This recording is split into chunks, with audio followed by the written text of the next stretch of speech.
Today we'll be entering the month of June here in the San Francisco Giants franchise here on MLB The Show 24. So far, it's been a really good season for us as we currently sit at a record of 42-16, the best in all of Major League Baseball, coming off a pretty solid month of May where the team continued to perform well. Obviously, we weren't as good as we were in April after losing only 4 games, the same amount that we lost in March, but nonetheless, the team was solid in May. Interestingly, we did not lose a game after Tuesday every week. Wednesdays and beyond, we did not lose. I don't think it really means anything, but I guess it's worth noting. So as it stands now, as I mentioned, we had the best record in all of baseball. But look who's right behind us, the Cubs and the Padres. Those are the next 2 teams on our schedule. We've had a pretty easy slate so far, and that is going to change. The Padres twice, the Cubs, the Blue Jays, the Mariners, even the Tigers to an extent. We have a tough schedule coming up after a pretty easy first 2 months of the regular season, and that means we're going to need to be on our A game. While our team has performed very well overall, we certainly have had some guys individually who have been very up and down. Of course, the big storyline last episode was calling up our first-round rookie, Johnny Hackman, and he's certainly adjusting. I think that's how we'll put it. It's certainly been a slow start for him. And of course, our team is a little bit banged up with Stone Garrett and Aaron Savale injured. The one guy who I do really want to dive into real quick is Jung-Hoo Lee. It's no secret that he's awesome. He's been awesome since episode 1, but this year he's taken it up a notch. 13 home runs already. And to put that into perspective, his entire rookie season he had 12. His career high is 19. He is on pace to shatter his career high likely in July at this rate. And he's still hitting for contact. He's still getting on base at a high level. He's still playing great defense. He's just added another element to his game. Last year, around 31 at-bats per home run. This year, he's cut that rate in half. He leads the team in homers, albeit not by an overly wide margin. But nonetheless, he has been unreal, and it has been a sight to see.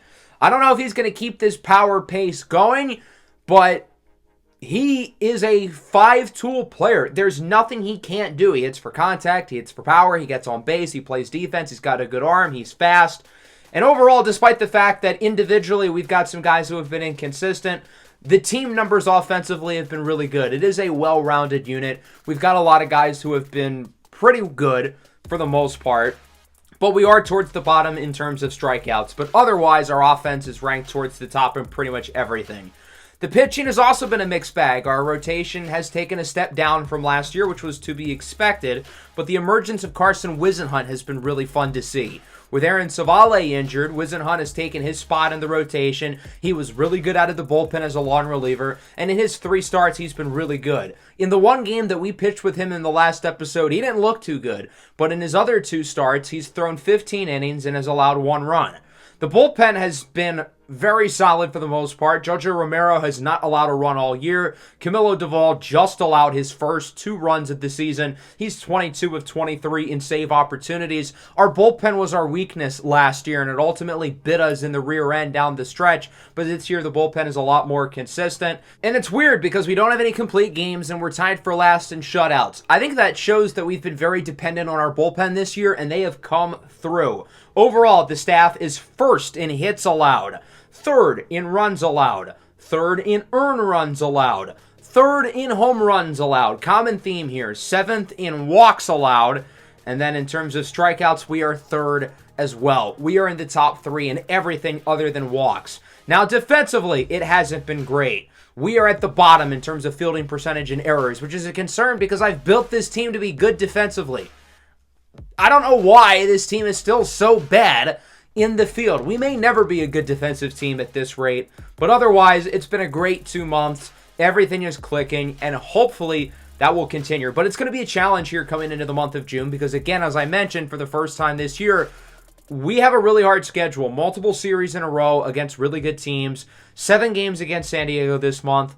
3 against Chicago. It's going to be a test to see how we perform. Since we had the Padres twice, I think we're going to simulate through this first series against San Diego and play one of the games against the Cubs, and then look at the other series against the Padres later in the episode. So we'll start with this first game against San Diego, and as you can see, after all the gassing up I did for the bullpen, they have completely blown this game. But the good news is we have made a comeback in the ninth. We've already scored 2. We've got 2 on. Tommy Rogers is the tying run at first. Jun-Hoo Lee is the winning run, and he swings at a pitch in the dirt. This team continues to have no clutch gene. We haven't needed it this year considering how good we've been. But come October, when we're playing against good teams like the Padres and the Cubs, that may be an issue. And that was a golden opportunity with the fastest player in the league on first base as the tying run and one of the best pure hitters in baseball as the winning run, who mashes left-handed pitching, facing off against the lefty there.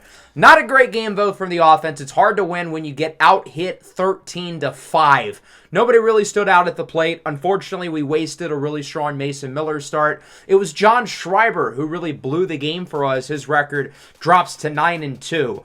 We ended up getting swept by San Diego. I think that's the first time we've been swept all year.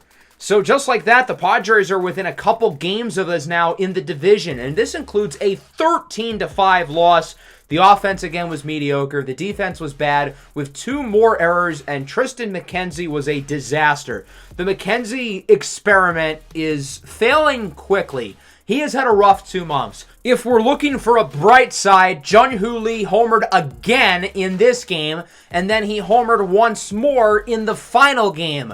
Jun-Hoo Lee's power surge continues to be incredible. I think he's at 15 home runs now. He might get his career high in June, even earlier than I could have expected. So that'll bring us to this 3-game set against the Cubs. I think we're going to play in this second game, use Kyle Harrison again, because apparently Carson Whisenhunt only performs well when I don't pitch with him. So it's probably a good idea that I simulate his game. And the losing streak continues. We would lose this one 4-1. Whisenhunt was fine. He wasn't horrific, but I wouldn't say he was good either. And we now match our losing streak from early in the season. Remember when we were 1-4, having lost 4 games in a row? Obviously, after that, we won 24 of our next 28 games. Will we do that again here in June? Probably not, but we've got to get it together. So far against the Padres and Cubs, we are 0-4. These are the 2 next best teams in baseball. This is our opportunity to prove ourselves as the clear best team in the MLB. And we are failing the test with flying colors. Here's a look at both lineups, and here's a look at the starter for the Cubs, Christian Javier, acquired in a huge trade in the offseason with the Astros for Dansby Swanson. So far, so good. Javier has been awesome with the Cubs, and of course, they didn't need Swanson or Ian Happ, who's now with us, because of all the players they signed in the offseason, specifically Ha-Seong Kim and Jazz Chisholm, along with a huge extension for Nico Hoerner.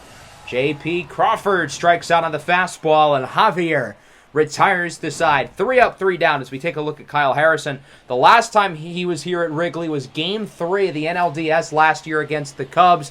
He wasn't great in that game, but we got the win, completing the sweep over Chicago. And he'll start with Ha-Seong Kim, of course, signed from the Padres this offseason. And he sends this one into the right center gap. Jun-Hoo Lee chases after it to the wall.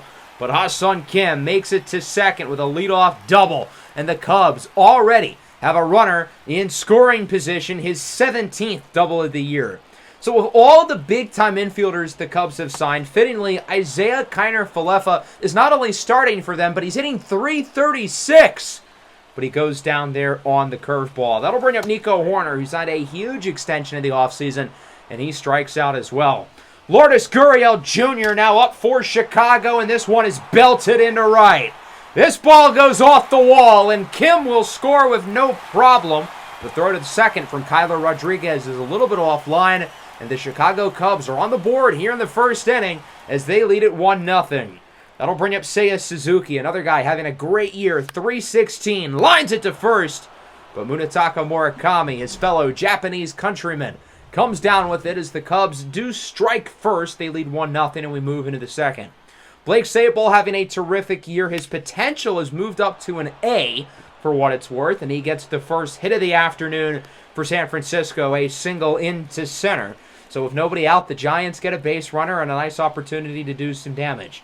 That'll bring out the veteran shortstop Orlando Arcia with a full count. That's a tough one to lay off. Good take.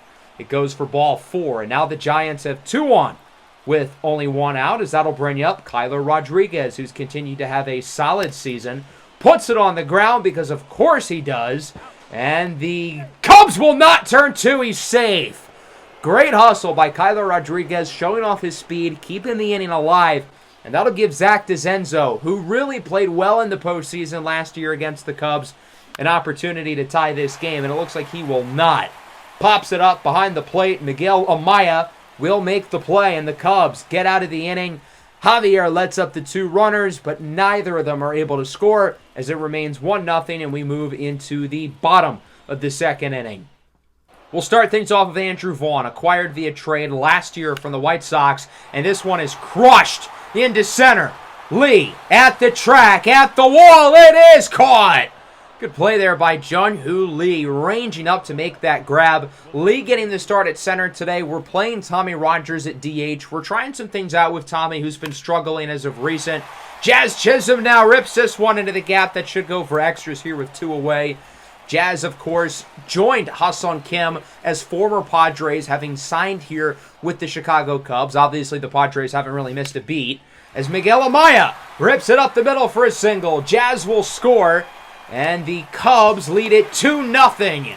Kyle Harrison has not gotten off to a particularly great start. He's already let up 4 hits along with the 2 runs. Not looking like himself so far. And that'll bring up Ha-Seong Kim, looking to keep the 2-out rally going. But he strikes out on the fastball, and Harrison gets out of the inning. Lets up another run, though. The Cubs add to the lead as it's 2-0, and we move into the third. 2 away for the former Cub, Ian Happ. 3-1. This one is sent into foul territory. Has some carry at the track, but it is caught. I'm surprised the Cubs let Ian Happ go. He's combined for over 11 WAR for them over the last 2 seasons. But their loss is our gain. Even though Happ has had a rough month of May, he's obviously still having a strong season. As we get another strikeout there from Harrison, that'll bring up Lourdes Gurriel Jr. with 2 away. This one is sent into right for a base hit. The Cubs were able to get all of their offensive production in the last inning when there was 2 outs. We'll see if they can do it again, as there is a full count here for Seiya Suzuki. This one is launched into left. Happ will not make the play. It goes to the wall. Gurriel rounding third. Heads for home. He is safe, and the Cubs add to the lead. It's now 3-0, and Kyle Harrison's struggles in this game continue against this great Chicago lineup. They're not done, though. Andrew Vaughn singles into center. Suzuki looking to score, and it's 4-0 Chicago. All of the Cubs' runs so far have come with 2 outs. I feel like that's a concern. Will they keep the rally going with Pete Crow Armstrong, who's had a big season, but he goes down on the slider, a little lefty-on-lefty crime. Cubs add 2, though. They double the lead. It's 4-0 as we move into the top of the 4th. Giants offense looking to get something going. But Javier with an impressive scoop there on the mound, preventing what would have been a leadoff single for J.P. Crawford. 2 away now for Orlando Arcia. Walked in his first at bat. I'm pretty sure he's the last Giant to reach base other than Kyler Rodriguez on the fielder's choice, as he is out with a nice play at short from Ha-Seong Kim. Remains 4-0. Just 1 hit and 1 walk, I believe, led up so far from Javier. As Jazz Chisholm, another lefty-on-lefty matchup, he goes down on the circle change. Back to the top of the order. Will the Cubs get another 2-out rally? Ha-Seong Kim pops it up. It looks like Harrison finally gets an easy inning, as Jun-Hoo Lee will make the play. Harrison retires the side, but it remains 4-0. We'll see if our offense can get anything here in the 5th. In what continues to be a disastrous offensive start. And obviously we've struggled to hit the ball over the last week or so during this losing streak. Munetaka Murakami, his average continues to remain quite low. It's at around 180 as he strikes out. Nice pitch there by Javier. Just his 2nd strikeout of the game. He has not relied on the swing and miss stuff, but it hasn't mattered. Kyler Rodriguez belts this one into the gap. That one should go for extra bases. Rounding first, heads to second. He is safe with a double, so the Giants get a runner aboard here. Could this be the start for the offense to get just anything going? Tommy Rogers now up, batting in the 9-hole today, and he goes down looking on the slider. Rogers is only hitting around 210. He is hitting for good power, but the contact has been bad this year. He's still not drawing walks, and we can't justify him at the top of the order. Nico Horner here in the bottom of the 5th, singles into center. Got to imagine Kyle Harrison's leash is getting smaller. Obviously, we trust Harrison. He's a very reliable pitcher, but it has not been his night. Runner goes for second. The throw from Sabol is not in time, and the Cubs now have a runner in scoring position. Lourdes Gurriel Jr. has already been really good today, 2 for 2. Drove in a run back in the first as he draws a walk. And I think that might be it for Kyle Harrison. 4 1/3 innings. He just allowed way too many base runners, and the Cubs with consistent production when they got runners on base. So Harrison is done. He's allowed 4 runs up to this point. Hopefully it remains that way as he'll be replaced by Aniel de los Santos, who has obviously had a phenomenal season. He's pitched like an all-star this year. Obviously, Camilo Doval and Jojo Romero have gotten a lot of credit in the bullpen, but De Los Santos has thrown more innings than both of those guys, and he has been just as good. With 2 away, Vaughn lines it to second. Crawford makes the play, and Aniel De Los Santos gets out of the jam, but it still remains 4-0. Will this be the inning where the offense scores? Jun-Hoo Lee, the one guy who's been consistently hitting the ball well in the losing streak, with a base hit. Death, taxes, and opposite field singles for Jun-Hoo Lee. Ian Happ now, the former Cub, in what should be a revenge game for him, hasn't shown much vengeance so far today, and once again, strikes out on the slider. 2 away now, that'll bring up Blake Sabol. Javier's 101st pitch of the night. This one is grounded over to short. Kim makes the play with the second baseman covering second. That's 6 scoreless innings for Christian Javier. He's only let up 3 hits in this one, and he's not showing any signs of slowing down. De Los Santos remains in the game here in the bottom of the 6th, facing off against the bottom of the order for the Cubs. Pete Crow Armstrong strikes out on the circle change for out number 1. I'm not really sure why Jazz Chisholm is batting in the 8 hole, but the Cubs are winning games. I'm not going to question anything they do. As he goes down looking on the slider, another nice pitch by De Los Santos, and we move into the 7th. 3-2, 1 away for Munetaka Murakami, and he launches this ball into right. That one is long gone, and the Giants are finally on the board as it is now 4-1. Obviously, Murakami has not hit for contact this year, hitting below 200, but the power element of his game is certainly still there. His 12th home run of the year, that one goes 425 feet. Finally, a sign of life from the offense, and that'll be enough for Christian Javier to be taken out of the game. Still a really good start for him. 6 1/3 innings, only allowing 1 run. He looked like an ace for this team. And I give the Cubs credit. It was a bold strategy to let their 2 most productive players from last year, Dansby Swanson and Ian Happ, go, replacing them with, obviously, Christian Javier, along with Ha-Seong Kim and Jazz Chisholm. But it has really paid off for them. Jeff Hoffman comes out of the bullpen here for Chicago. He's had a strong season for them. 2.35 ERA. We'll see if he's able to keep it going and keep the lead at 3 as he faces off against Kyler Rodriguez, who, of course, doubled in his last at-bat. And this time he goes down looking. We'll go bottom 7 now. Genesis Cabrera comes out of the pen for the Giants. He had a rough season last year. I made the decision to re-sign him, knowing that there was some untapped potential in there, and he has proven me right. 2.57 ERA. He's been really solid in nearly 30 innings of work, but he starts by plunking Ha-Seong Kim. Charge the mound. Charge. That doesn't look like he's going to charge. That'll bring up Isaiah Kiner Falefa. He goes down looking. IKF on a 9-game hitting streak coming into this one, but I think that hitting streak is now all but dead. Lourdes Gurriel Jr. up now. Runner goes for second. That's Kim. He is safe. And the Cubs get a runner in scoring position for Gurriel, who has reached base successfully in all 3 plate appearances today. How about one more time? This one is hit down the line and fair. Kim should score as that ball is rolling slowly to Ian Happ. So slow that Gurriel's able to make it to second for a double. And the Cubs are back up by 4 as it is a 5-1 ball game and we move into the 8th. Hoffman still in for Chicago. Ian Happ lines this one into left. This one's got some carry. If it's fair, it'll be an extra base hit. And it is. It looks like he went off of the foul wall. And that'll go for a 2-out double. The Cubs got a lot of their run production. I think all 5 of their runs came with 2 outs.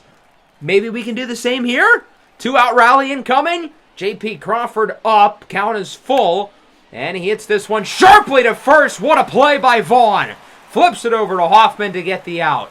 Why can't our defense do cool things like that? Bottom 8, Dylan Tate. Hey, that rhymed. Coming into the game. Tate's season obviously started poorly, but he's had a strong month of May and is looking more like the pitcher that I know he can be. Andrew Vaughn just made the big defensive play, and sure enough, Sharp grounded to first. Murakami can't field that one, and it goes for a hit. So the Cubs start the inning with a base runner. That'll bring up PCA, and he goes down on the slider. Good pitch by Tate. Let's travel into the ninth now. Emilio Pagan looks to slam the door for the Cubs, help them win this series and add to the San Francisco Giants' losing streak. 3-2, two away from Murakami, who had the homer earlier. With a liner to short, it is caught by Kim, and that'll do it. The Cubs win this game 5-1. The Giants have lost 5 in a row. The sky might be falling. We were the best team in baseball for 2 months, but we also had one of the easiest schedules in the MLB.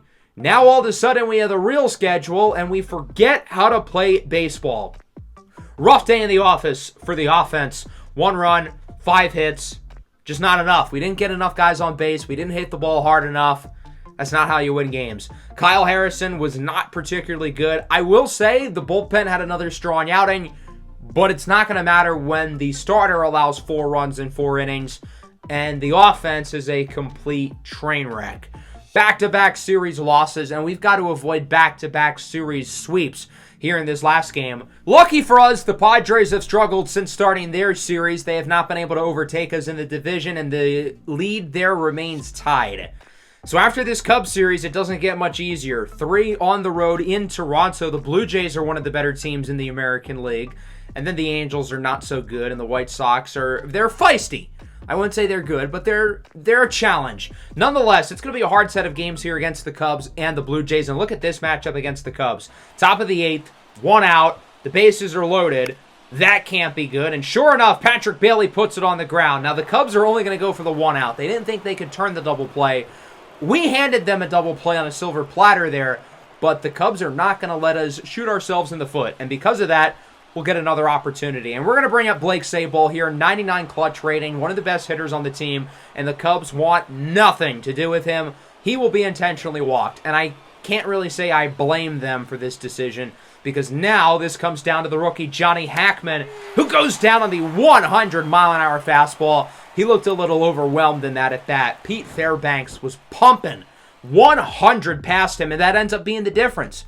We couldn't get anything in the 9th, and the Cubs win it by the score of 3-2. The losing streak now sits at 6, and here in this 6-game set against the Padres and the Cubs, we have gotten swept in each. The offense was a problem again. 5 hits, 2 runs. We're not hitting for contact. We're not hitting for power. 0 extra base hits here. Mason Miller was fine. He didn't have a great start, but I wouldn't call him the problem. And the one guy who has been hitting for us, John Hooley, is now injured. It's not a long-term thing, but he's going to miss a few games, and we can't afford to keep losing. And now our best offensive player is not going to be in the lineup for this series on the road against the Toronto Blue Jays.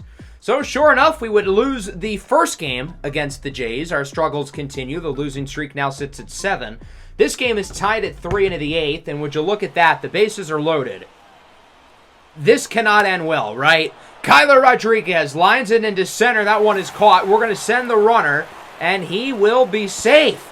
We executed a sacrifice fly successfully with the bases loaded.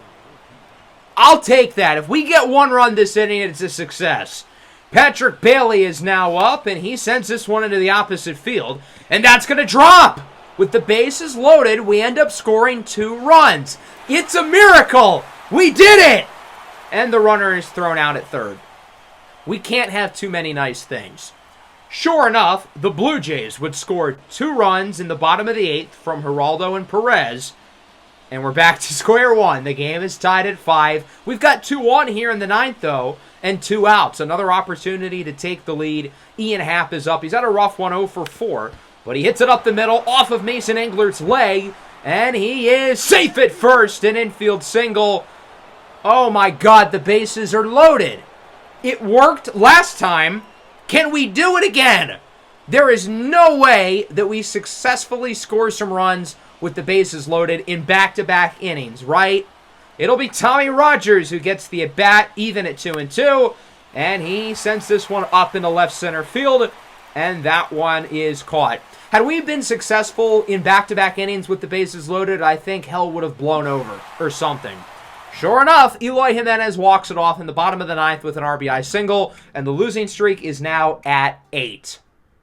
All because in the ninth inning, with the bases loaded, we scored nobody. So even when we are successful in the 8th inning, we can't have nice things. Now that the losing streak is at 8, it might be time to start walking towards the panic button.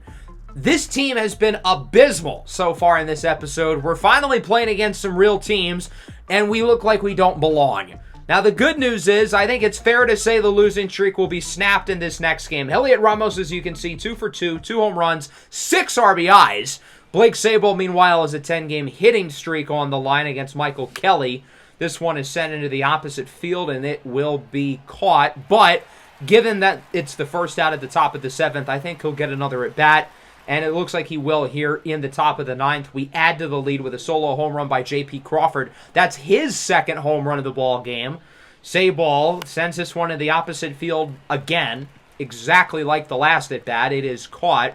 So his hitting streak is over at 10. Honestly, it's impressive that he was able to keep the hitting streak going simultaneously with the losing streak. But nonetheless, both streaks come to a close. The Giants win this game 8-2. And finally, we are back on the win column. I certainly would have preferred that we perform better than 1-8 in this 9-game stretch against the Padres, Cubs, and Blue Jays. But hey, at least we won one. Heliot Ramos was to start the show, and he didn't even start. He replaced Tommy Rogers in the 5th. That must mean Tommy Rogers got hurt. We still cannot have nice things. I'm happy about the win. I'm happy with multiple home runs for Ramos and Crawford. Tommy Rogers pulled a leg muscle. Looks like he'll be fine. But I do want to take this opportunity to talk about Tommy because he's now played a full season of big league action. And there's been a lot of good and bad. 31 homers, almost 100 RBIs. He's hitting for great power. But as you can see, he's actually been one of the least valuable players in baseball this year. Tied for dead last in WAR. He's not drawing walks. He's not hitting for contact. His defense has regressed. He's hitting for good power and he's fast, but he hasn't given us much else. Once he returns from injury, we're going to need to find a new role for him because him playing every day is not helping our team win. Jung-Hoo Lee is back for this series against the Angels. We're going to hop into this game here in the bottom of the 9th. We are down 4-3. We ended up winning the first game against the Angels, by the way. So would you look at that? We're now on a win streak. We've won 2 in a row. We're trying to make it 3. Patrick Bailey's up, and while I do trust him in this spot, he is 0 for 4, and Blake Sabol is sitting right there on the bench. We're going to bring him in. 99 clutch rating against a closer whose ERA is in the mid-5s. How will we find a way to screw this one up? Count is 1-0 for Sabol. This one is ripped down the line and foul. He got a piece of it, but he hit it a little too early, hitting .462 with runners in scoring position this year. Count now sits at 2-1. Sabol doing a good job working the count. This one is ripped into right, and it goes off the top of the wall. Jung-Hoo Lee scores. Sabol safe at second. We're tied at 4. Off the bat, I thought that had a chance to make it over the fence. Didn't have enough of a launch angle on it, but still an RBI double to tie the game. Here in the bottom of the 9th, Blake Sabol coming off the bench, delivering per usual. And now we get an opportunity to win it. Up at the plate for the Giants will be Ian Happ. He's had a nice day. 2 for 4 with a homer back in the first. First pitch of the at-bat. He sends this one high and somewhat deep in the left center. This one looks like it'll be caught, and it is. We are headed to extras. A successful inning, though, nonetheless, as Blake Sabol ties it up. We'll see if we're able to get the win here in extra innings. That'll start us off with the top of the 10th, and we find ourselves in a little bit of a jam.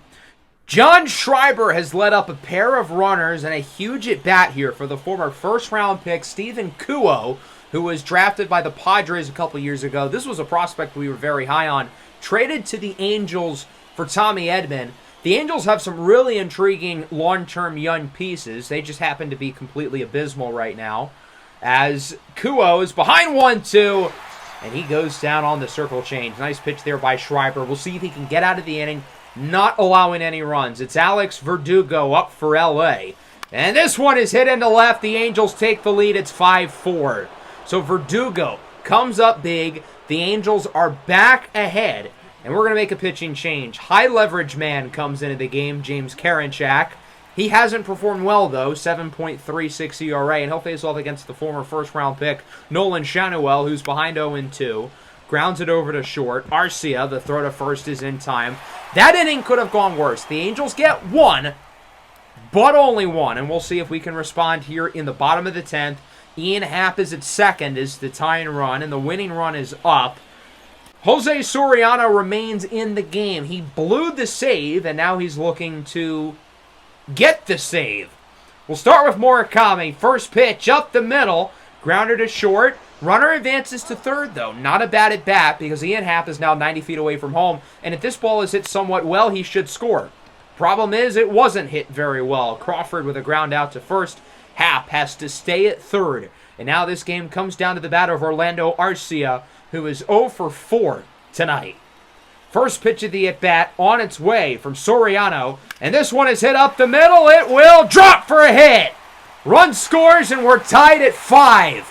Orlando Arcia comes up big, and the Giants hang on once again. Finally, they'll replace Soriano. He's replaced by Matt Cantorino. He has thrown 66 innings this year. That is a lot for a reliever at this stage of the season. ERA in the mid-4s. He'll face off against Kyler Rodriguez. Swings at the outside fastball. That was a great pitch. It was in the zone, but it looked well out, and it's caught there at short, and we will move into the 11th.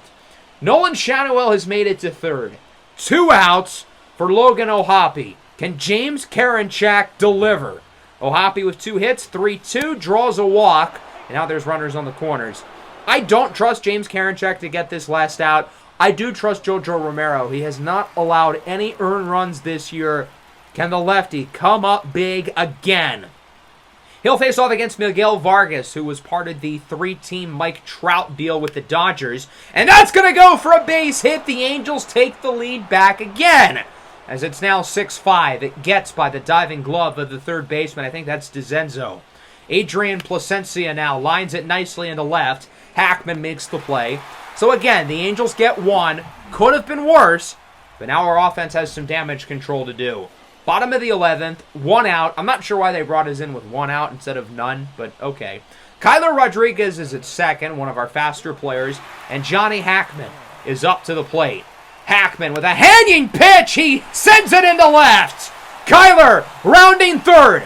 Heads home. The throw to the plate. Not in time. This one is tied at 6. The rookie comes up big. Johnny Hackman delivers, and we're knotted up. Jung-Hoo Lee up the middle. That one is going to drop. Hackman, the winning run, makes it over to second base, and now all we need is a base hit to win it. Blake Sabol was the guy who started the rally, in essence, in the 9th. He'll look to finish it here in the 11th.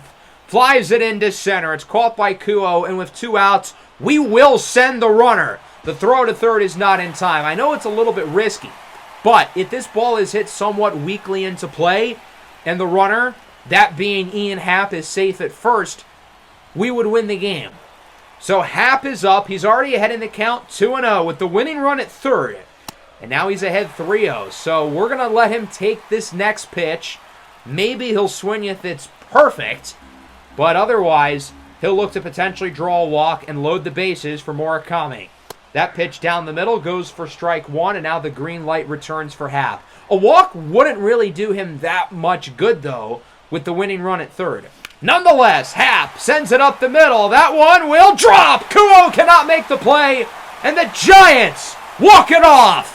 Johnny Hackman, the winning run. San Francisco wins it 7-6. I have been hard on the offense this year for not being clutch, not making situational hits. But over these last 3 innings, we had situational hit after situational hit.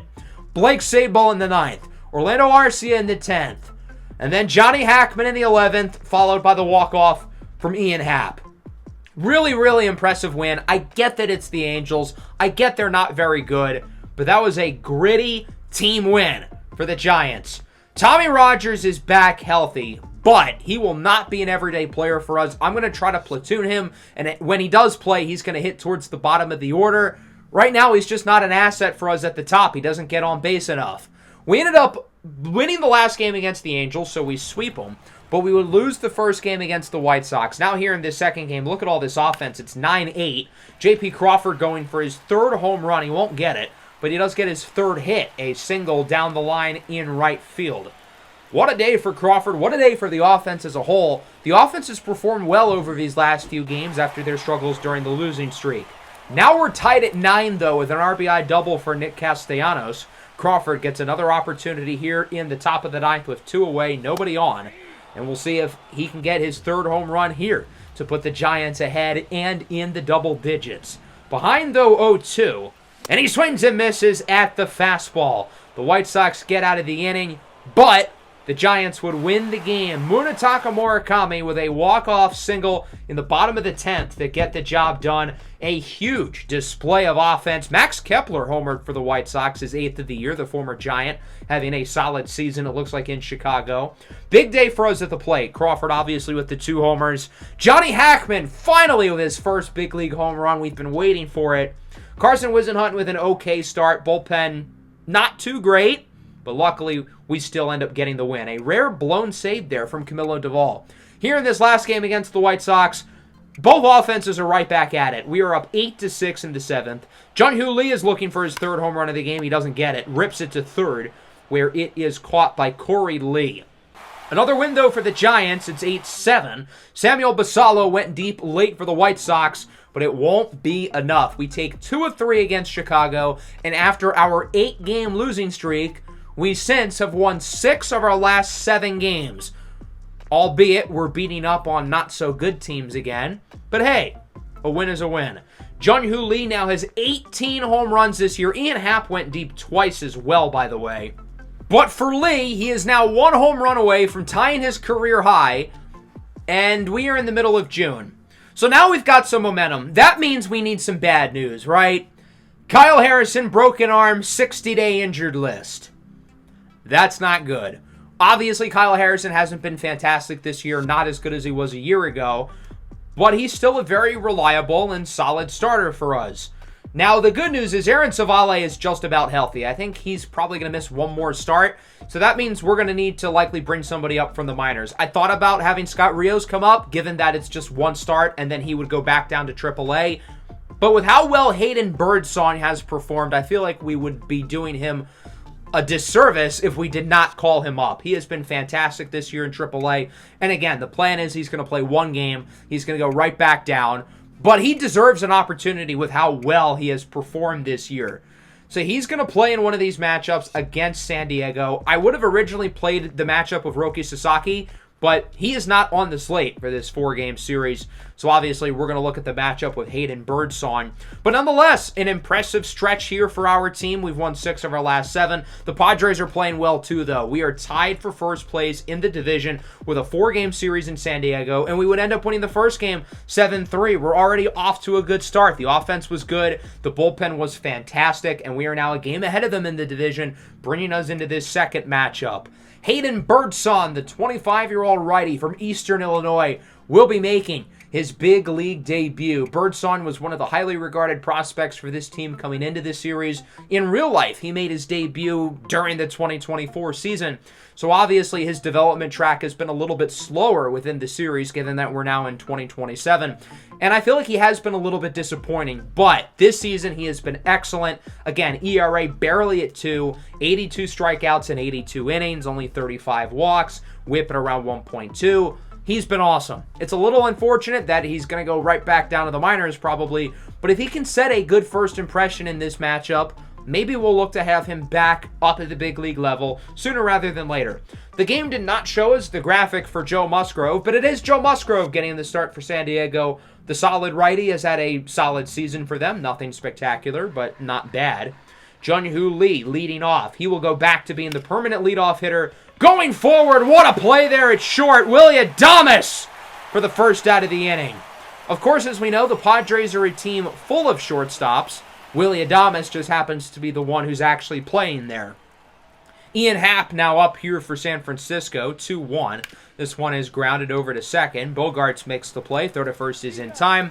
And Musgrove retires to side as we go to the bottom of the first. And we take a look at the 25-year-old right-hander Hayden Birdsong making his major league debut, and he's going to be doing it against a very strong San Diego lineup against the likes of Manny Machado and Fernando Tatis Jr., amongst others. He'll start with Tommy Edman, who, as we mentioned, was acquired via trade last year from the Los Angeles Angels. And this one is grounded over to short. Birdsong's first big league at bat ends up being a successful one as he forces a ground out to short. That'll bring us to Xander Bogaerts, who's had a rough season. .209 batting average. As the kids say, he might be cooked, chat, as he draws a walk, and Birdsong lets up his first career base runner. Manny Machado now rips this one into left. If it's fair, it's gone, and it's foul by around 2.5 feet. Birdsong dodges a bullet. Following pitch on the way for Machado. This one is up the middle. Arcia deflects it. And the throw to first is certainly not in time. That was a good pitch. Out of the strike zone. He probably shouldn't have swung at it, but he got a good piece of it, and that goes for a base hit. Fernando Tatis Jr. now, the weak dribbler up the middle. Birdsong's going to make the smart play. He was never going to be able to get the one out at first, but now there's two runners in scoring position. A huge opportunity for Willy Adames against the rookie. He's behind 1-2, but he ignites this ball into right center. Again, I think that was a pretty good pitch. It was outside the strike zone, had good movement, but Adames hits a 2-run ground rule double, and San Diego strikes first. They bring in a pair. Jackson Merrill now draws a walk, and this rocky first career inning for Birdsong continues. Will Brennan strikes out, and that'll wrap up the frame, his first career punch-out, but otherwise not a great start for Hayden Birdsong. 2 walks, 2 hits, 2 runs. It does not look like we're going to get the Disney story debut for Hayden Birdsong, but hopefully he can pick it up over these next few innings. It looks like the offense certainly plans to, as Blake Sabol sends this one into right field, and that one is gone. The Giants on the board, as it is now 2-1, and the impressive season for Sabol continues, his 13th home run of the year. Believe it or not, Blake Sabol is 4th in All-Star catcher voting. Make it make sense. Kyler Rodriguez sends this one in the gap. That looks like it'll go for extras as he is into second with a double. Kyler's power has been down this year, but his contact has been very consistent. That was the biggest thing I was looking for out of him this year, and it looks like he'll be driven in. It's Heliot Ramos with a single, and we're tied at 2. Looks like we might get a high-scoring one here today. Both offenses looking good early. Full count now for Liover Peguero getting the start at short. He hits it up the middle, and that one goes for a base hit as well. Ramos thinks about third, wisely retreats back to second. 2 on, 2 away. Jung-Hoo Lee up here for the Giants, and we'll see if he can put San Francisco ahead. 2-2, 2 outs, 2 on, tied at 2 in the second inning. That's a lot of 2s. And Jung-Hoo Lee is now 0 for 2 as he flies out to center, and it is caught by Jackson Merrill. Let's go bottom 2 now. Brandon Lau launches this one into right, and this one scrapes over the fence. It's gone. The Padres right back ahead, and the struggles for Hayden Birdsong in his big league debut continue. Lau with his 8th home run of the year, and it's 3-2 San Diego. Tommy Edman now up for the Padres, and the hits are going to keep on coming. This one goes into center. Lee cannot make the play. It goes for a double. Hayden Birdsong has gotten rocked tonight. There is no way around it. It looks like the Giants will throw the runner out at third, though. What a play by Sabol. Part-time ball player, full-time sniper. 3-2 for Bogaerts. That one gets over the head of Rodriguez. So had they not had the runner steal third, he would have scored here. It will be a double, though, for Bogaerts with 2 away, and that'll bring it Manny Machado, who's obviously one of the most dangerous hitters in Major League Baseball. That pitch was completely mislocated. Machado just kind of misses it. As he flies out into right, it's caught by Ramos. San Diego adds to the lead, though. It's 3-2. We'll travel bottom 3. Birdsong looking to pick it up, or else he might get yanked early. Adames to third. Backhanded throw for Peguero is in time for the second out of the inning. That'll bring up Jackson Merrill, the standout outfielder. He sends this one into left. He and Happ cannot get to it quick enough, and it looks like that'll go for extra bases as he will waltz into second safely with a double. And the extra base hits continue to pile on from the Padre offense. As Will Brennan grounds it to third, Peguero makes the play. Third to first is in time, and I think that'll do it for Hayden Birdsong in his big league debut. He had a scoreless inning there. He definitely looked better as the game went along, but still certainly a rocky start. 3 innings, 3 earned for Birdsong, and we move top 4. Johnny Hackman up the middle. That one goes for a base knock. Hackman's career started rough, but he has made some real strides here in the month of June. His contact has improved significantly, and it's been fun to watch. Heliot Ramos swings at a pitch he should not have. I think he was expecting off speed, thought that one was going to curve down. Doesn't happen, and we go bottom 4. Dylan Tate out of the bullpen for the Giants. Look at his ERA. It's climbed all the way down to 3.2, a far cry from where it was early in the year. Brendan Lau homered earlier. This time he'll settle for 1 as it gets by Crawford for a leadoff single. The hits are going to keep on coming for the Padres. It might not matter who's pitching. Ethan Salas puts it on the ground. This could be 2. 3-6-3. Good work by the infield to get the double play. Don't mind that Kyler Rodriguez is wearing number 10. I know that's not his normal number. MLB The Show is weird with that sometimes. I will make sure to fix it before the next episode. Liover Peguero goes down. Nice pitch by Musgrove. Jung-Hoo Lee now 3-2. Death, taxes, and opposite field hits for Jung-Hoo Lee. This one into left center. It'll go for a double. And the Giants get a runner in scoring position here with 1 away and a nice opportunity to potentially tie the game. That'll bring up Ian Happ. 1-1. Down the line at first. Nice scoop. And the play is made to wrap up the inning. Brandon Lau getting the start at first base today. Fittingly, the Padres are using a middle infielder at first base. Only San Diego. Padres get out of the inning. It remains 3-2. Dylan Tate remains on the bump as he'll face off against Fernando Tatis Jr. 0-2 so far, Fernando, and he goes down on the sinker. Another strong inning for Dylan Tate. Still 3-2. I thought this was going to be a high-scoring game. Nobody's scored since the second. Aaron Bummer out of the bullpen for Musgrove. Solid 5 innings of work for Joe. He lets up 2. And now the Padres set up the lefty-on-lefty matchup here with Blake Sabol, who, of course, homered earlier, goes down on the sinker. That pitch was filthy. Look at all the movement on that one from Aaron Bummer. Sheesh. Kyler Rodriguez now up for San Francisco. 2-2. Another lefty-on-lefty matchup. Sharp grounder to third. Play is made. Third to first is in time. A 1-2-3 inning for Bummer. And we will head to the bottom half of the frame. The former Padre, Yaniel De Los Santos, comes into the game. Even though San Diego's obviously having a really good season, I think they're regretting trading De Los Santos away to us a couple years ago, given how good he's been this season. Willie Adames might have swung before that pitch was thrown.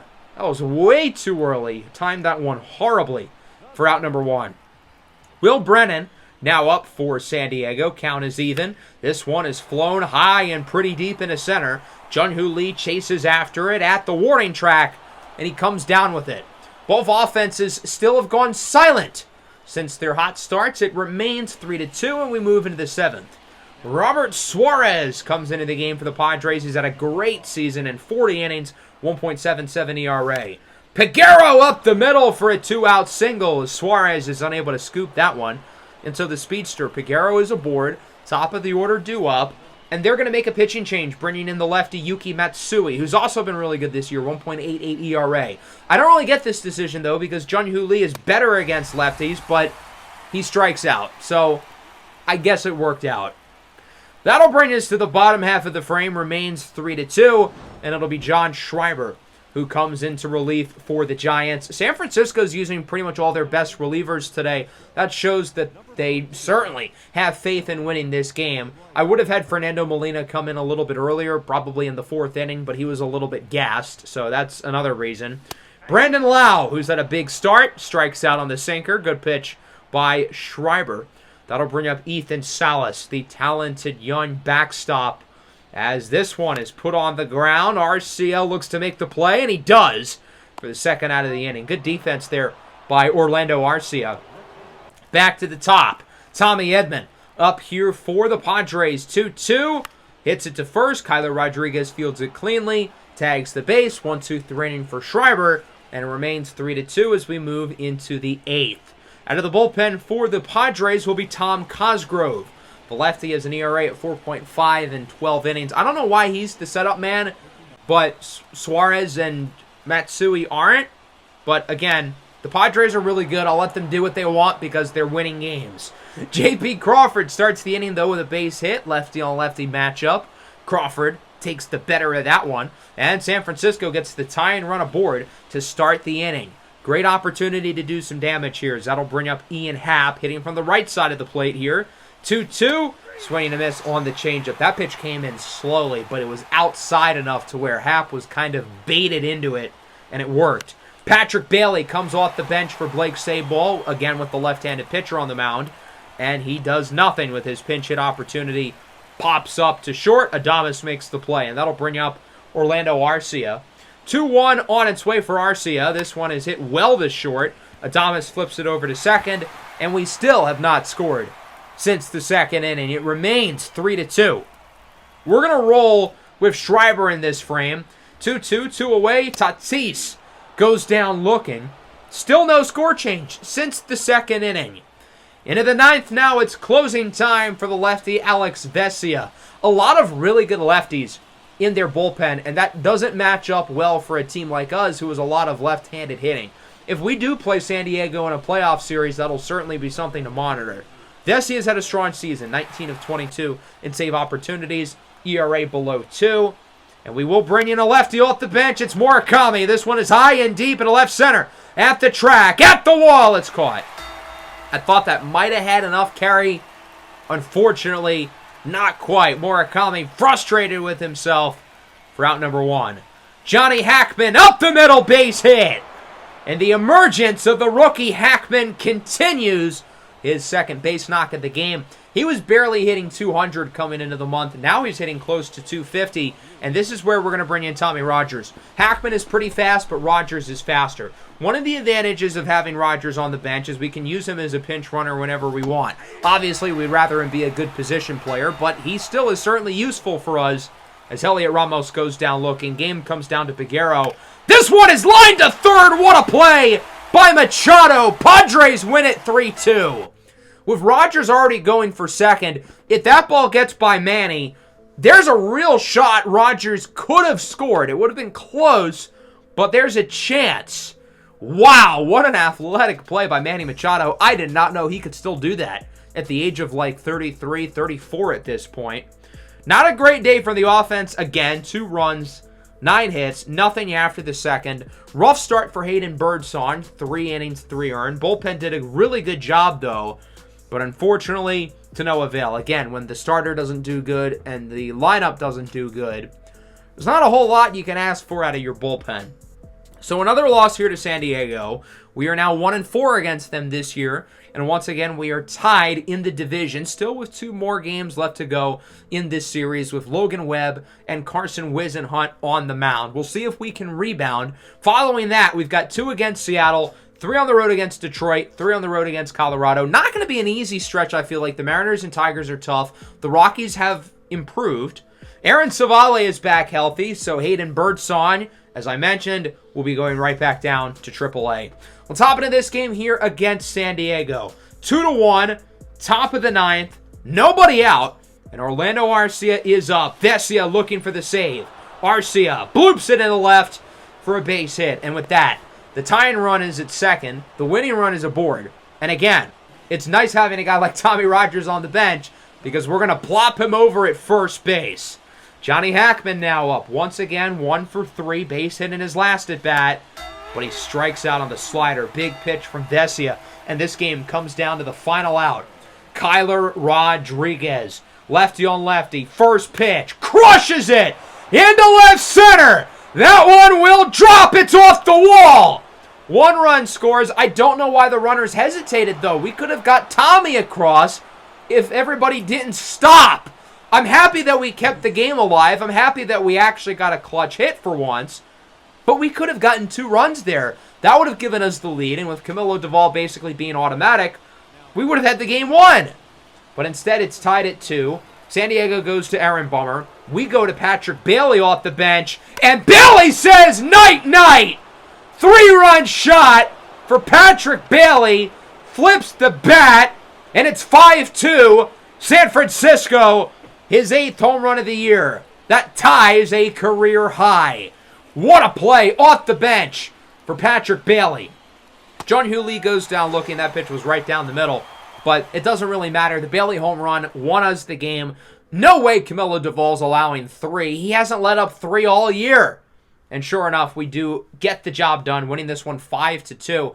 And to think this game was down to its last out. Another gritty, impressive comeback with clutch hitting from Kyler Rodriguez and Patrick Bailey. Not a great game overall offensively, but when we needed runs, we got them.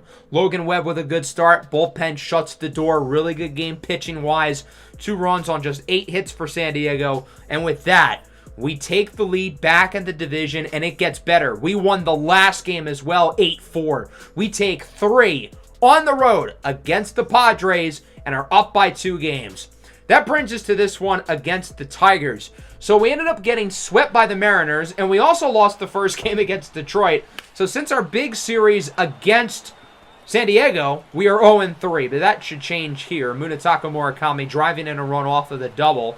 We were hoping to get his 3rd home run of the game, but this works too, as it's 10-3 with the double off of Jackson Jobe. Murakami gets one more chance here in the 9th, 3 for 5, 2 long balls. He's driven in a lot of runs against Sawyer Gibson long, and this one is grounded over to second. Play is going to be made to turn 2. The Tigers get out of the inning, but the Giants would win this one by the final score of 10-3. Really good showing by the offense. And luckily, we're not going to have another 8-game losing streak. That is a relief. Murakami, of course, leads the way. Another strong start for Logan Webb in this one, as he ends up going 8 innings, allowing 3. I don't really know why they kept him in so long with how big of a lead we had, but he pitched well, so I guess I can't complain. Rough day in the office for Casey Mize. 1 inning, 7 earned. Yikes. Not good. I do want to point out that we're officially 81 games through the year. That's the halfway point. We sit at 52-29, on pace for 104 wins, which would be 4 more than last year. We ended up losing the last game, and thus the series against the Gritty Tigers, and that'll bring us into this matchup against the Rockies. 6-5, leading it in the 8th, as Jojo Romero gets out of the inning. He would let up his first run of the entire year in this game, but he gets out of the jam, and now we've got to shut the door in the 9th. Jonathan India, our old friend, reaches base as the tying run. Camilo Doval in for the save against Nelson Velasquez, as the count is 1-0. Doval second in the National League in saves. This one is grounded to second. Crawford makes the play. Third to first is in time. And the Giants win this one by the final score of 6-5. The big story of this game for me was, once again, a really strong performance from the rookie Johnny Hackman, who is continuing to get better and better. That first month of May, he looked rough, but here in June, he's been really solid. Homered, drove in 4, had multiple hits. Solid start for Savale, nothing spectacular, but he's still getting back from his injury, so I'll be patient with him. Here in the second game, another high-scoring matchup, 8-6, bottom 9. We would let up 2 runs to start the inning, but Camilo Doval shuts the door here, even with the winning run. Yankel Fernandez up at the plate as Jung-Hoo Lee comes down with it. So another win here for the Giants. We win this series. Kyler Rodriguez leads the way with 3 hits. Sabal goes deep for a 14th time on the year. Doval, of course, with the save. Genesis Cabrera is the one who let it get away from him there in the 9th. A good effort from the Rockies offense. Jonathan India with 3 hits. His average is now .219 this year. I think we made the right call by letting him go. Not that Orlando Arcia has lit the world on fire or anything, but he's been better than Jonathan India. We ended up winning the last game as well by the final score of 9-4. I do want to point out in this matchup against Seattle, Aaron Savale's first game back, we got 1 hit by Brian Wu. That's not ideal. But overall, a solid month of June. We're now 55-30, still tied with the Padres for first place in the division. And as we get closer to the All-Star break, look at this schedule. The Dodgers, the Cardinals, the Braves, and the Twins. That's 4 really tough matchups leading up to the draft and the All-Star break and whatnot, so it's going to be a challenge for us. We struggled against good teams today. There's no way around it, and this is going to be a big test for us to see if we can hang with the MLB's fellow juggernauts, or if our record is just indicative of our easy schedule so far. Nonetheless, I hope you guys enjoyed this episode. Make sure to leave a like and subscribe to the channel if you are new. Peace out.